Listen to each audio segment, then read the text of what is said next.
O inciso 10º, ele traz para nós o direito básico do consumidor, a adequada e eficaz prestação de serviços públicos em geral. Serviço público é relação de consumo? Gente, sim, ou melhor, pode ser, depende. Vamos lá, vamos entender isso aqui.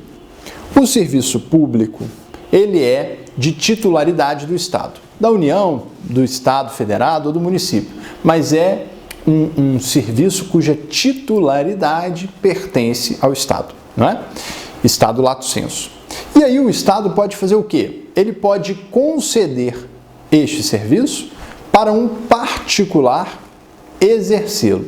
Ele não concede para o particular a titularidade, ela continua sendo do Estado, mas ele concede a exploração, não é isso? Então, vamos pegar, por exemplo, a educação. A educação é um serviço de titularidade do Estado, né? A educação é um direito de todos e dever do Estado, assim como a saúde, por exemplo.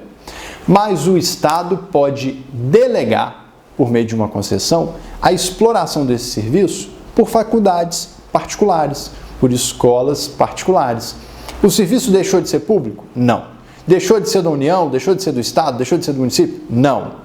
Só a exploração dele que foi outorgada, foi transferida por uma concessão de modo precário, de modo temporário para o particular. Tanto é que se o particular descumprir as regras dessa concessão, ele perde o direito de explorar esse serviço, que volta a ser, a exploração volta a ser do Estado, que pode concedê-la para outro particular. E aí tem serviços públicos que vão ser delegados e tem outros serviços que não vão ser delegados, que o Estado vai continuar exercendo eles, sozinho ou em concorrência com os particulares. Então você sabe, existem universidades públicas, onde o Estado diretamente exerce essa função, e existem universidades particulares, para as quais o Estado delegou a exploração a execução desses serviços.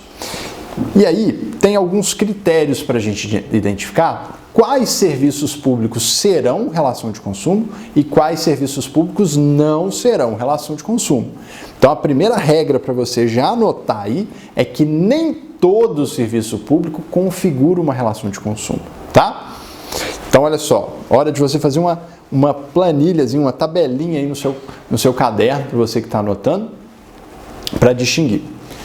São serviços públicos que configuram relação de consumo. Primeiro, aqueles que os destinatários, os usuários, podem ser individualizados. Ou seja, eu consigo individualizar exatamente quem está usando aquele serviço.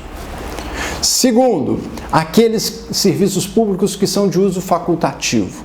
Ou seja, o consumidor tem a opção de usar ou não usar. E só paga por ele se usar, só paga por ele pelo uso, remunera pelo uso. Também aqueles serviços públicos que são remunerados de forma específica, normalmente mediante tarifa ou taxa, tá? Então, que o consumidor paga a cada uso mediante uma tarifa ou uma taxa. Então, anotou essas características? É o serviço que eu consigo identificar cada um dos usuários, que os consumidores podem escolher por usar ou não, que vão pagar só se usar e que normalmente vão remunerar dessa forma, tarifa ou taxa, ok? Muito bem. Por outro lado, agora do outro lado da sua tabelinha, não configuram relação de consumo, ou seja, são serviços públicos que não são relação de consumo. Aqueles que são prestados para uma universalidade, que não é possível individualizar muito bem cada um dos seus usuários. Aqueles que não são de uso facultativo, que são colocados à disposição do consumidor, use ele ou não, e que, portanto, também são remunerados pelo consumidor, use ele ou não, são remunerados pelo cidadão, desculpa. Consumidor não, ele não é consumidor. São remunerados pelo cidadão, ele sendo usuário ou não, e que são remunerados normalmente por meio de impostos. Não é? Então, repetindo, são serviços públicos que não configuram relação de consumo, aqueles que eu não consigo individualizar cada um dos usuários, que são colocados à disposição do usuário, use ele ou não, que o usuário remunera usando ele ou não aquele serviço, né? E que são remunerados normalmente mediante impostos. Então você já tem condição de separar do lado esquerdo aí da sua planilha, da sua tabela, exemplos de serviços públicos que configuram relação de consumo e do lado direito, exemplos de serviços públicos que não configuram relação de consumo, né? Então vamos fazer juntos aqui, vamos trazer alguns exemplos juntos. Vou até dar um tempinho para você colocar no seu caderno alguns exemplos, né? Você pode pausar esse vídeo um pouquinho, coloca alguns exemplos de cada lado da tabela e vamos ver se eles vão bater com o que eu vou falar para você agora. Anotou? Então vamos lá. Lado esquerdo da tabela. Se você colocou direito ou esquerdo, é o lado que está dizendo assim, ó, serviço público que não configura, serviço público que configura a relação de consumo. Vamos começar com os serviços públicos que são relação de consumo. Podemos trazer como exemplo os serviços de telefonia, serviços de empresas de telecomunicação, telefonia, TV por assinatura, internet. As telecomunicações são de titularidade da União, mas são concedidas a particulares para sua exploração, as operadoras de telefonia. Vivo, Oi, NET são empresas concessionárias de serviços públicos de telecomunicação. Então, olha só, aqui ó, eu consigo individualizar cada um dos usuários ali do serviço da Oi, por exemplo? Consigo. Cada um que tem uma linha telefônica, que tem internet? Consigo.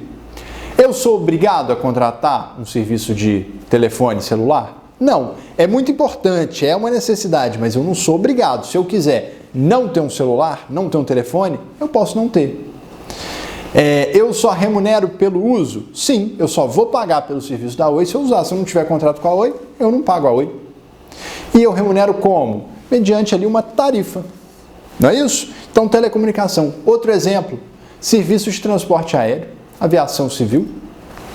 Outro exemplo, serviços de energia elétrica para a casa do consumidor, consumo residencial. Eu só contrato, embora também seja fundamental ter luz em casa, eu só faço contrato com a concessionária de energia elétrica se eu quiser. Eu só pago pelo consumo que eu tenho. Eu pago uma tarifa de energia. Perceberam? Agora vamos para o outro lado da sua tabela. Serviços públicos que não configuram relação de consumo. Um exemplo de serviço público, então, que eu não consigo individualizar cada usuário, é prestado de forma difusa, que eu não tenho opção de contratar ou não, ele está ali à disposição, que eu não tenho opção de falar não vou pagar porque eu não uso, e que normalmente é remunerado por imposto. Vamos lá? Segurança pública, polícia. Educação pública, universidades públicas. Saúde pública. Iluminação pública. Serviço de esgoto e coleta de lixo. Eu tenho a opção de dizer assim, eu não vou pagar a taxa aqui de esgoto e de coleta de lixo, não, porque eu reciclo tudo meu aqui, não coloco nada na rua. Você vai pagar do mesmo jeito. Eu não vou pagar imposto aqui que vai para a educação, não, porque eu não estudei em universidade pública, eu estudo em universidade privada.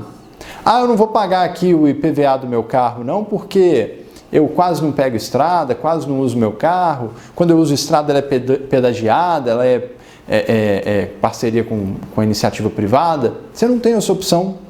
Não vou pagar imposto aqui porque eu não uso saúde pública, eu tenho plano de saúde. Perceberam?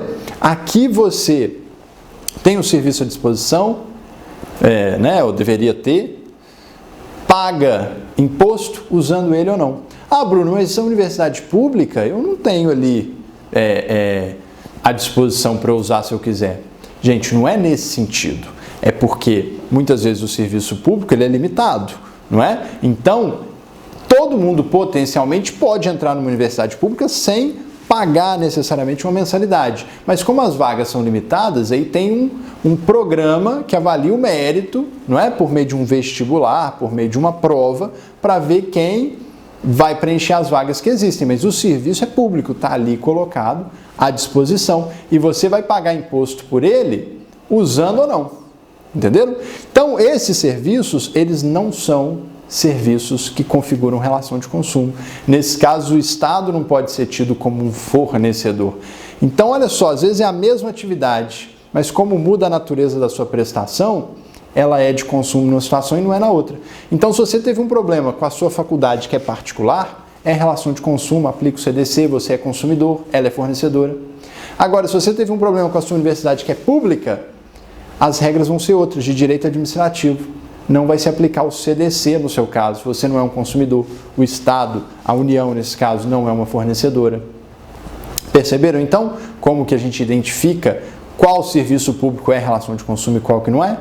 E aí aqueles serviços públicos que configurarem relação de consumo estão abrangidos aí pelo inciso 10º, que prevê a adequada e eficaz prestação desses serviços para o consumidor. Então o consumidor tem direito a serviços públicos prestados com qualidade, com eficiência, com acessibilidade, dentro de todas essas regras previstas no CDC, ok? Para que ele seja atingido ali por esses serviços que são públicos, sobretudo pela sua essencialidade e necessidade para o consumidor, tá bom?